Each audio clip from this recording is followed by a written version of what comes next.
Hello chocolate lovers! Today I will be comparing two fragrances from two different brands. One is coming from Vivamor and the second one will be coming from Navitus.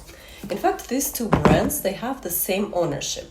The CEO and the founder is of Indian descent, and despite that most of the fragrances were created by perfumers from Europe, I can immediately sense that this is not a typical European style fragrances. I can see them being really popular in the Arabic world, but both brands were launched in America and I received these two discovery sets as a gift from America. You probably have noticed that in my videos I rarely speak about packaging, but let me tell you, this little set of Vivamor is the best packaging I can imagine.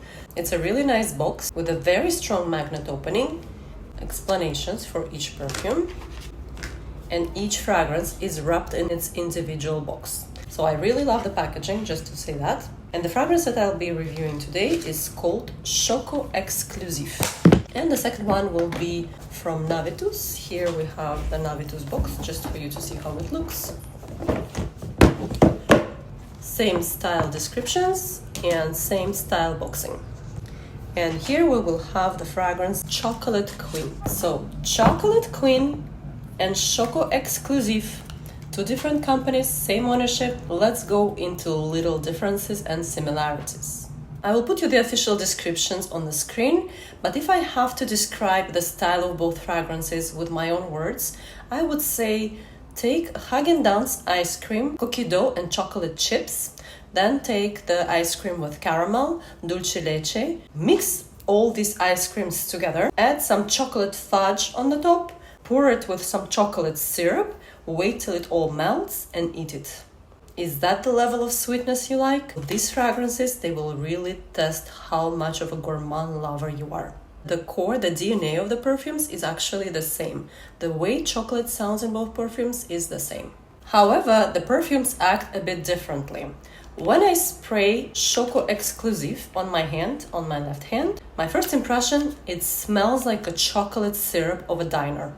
I think it was Hershey's once upon a time. So if you're a lover of diner pancakes with maple syrup and lots of chocolate syrup, that's probably the fragrance you would appreciate. The way it acts, it shocks you with its sweetness from the very beginning. You get lots of sweetness as if you're like covered with chocolate, with that chocolate from a diner. And then it starts diminishing slowly. Chocolate Queen of Navitus does not act the same way. It actually begins very slowly and delicately. And if I compare both, because I sprayed them on my wrists at the same time, I would say that Chocolate Queen has a bit more of a transparency to the scent. So if this one is a very dense chocolate syrup, this one is maybe a chocolate milkshake with a bit of chocolate syrup on the top. But yet it's still very sweet. In fact, it has much more sweet notes in the description, but not all the notes are very prominent in here. For me, the two notes that really dominate are chocolate and some kind of modern amber musk. Maybe a Roxane, maybe something stronger. I'm not very good at these chemical mixes, but obviously it's a kind of chemical amber that is supposed to give nice woody accord. And the beginning, actually, it does give a very nice woody accord that feels like a breath of fresh air. And that's the element that adds some transparency to this very thick, sweet elements. And I really enjoy this light woody touch for maybe an hour or so, but then it changes and it strengthens and I don't like it towards the dry down. It gets stronger and stronger. And all I can feel is that modern amber masks, it becomes not likable to me anymore. When it comes to Choco Exclusif, it's totally the opposite. I did not like the beginning. It was way too shocking to me, that very dense chocolate syrup. But then when it starts fading down, it becomes smoother. It mixes better with my skin and I really like the dry down. The dry down actually goes more towards caramel and vanilla. And despite the presence of modern amber masks in here, I don't feel them so much.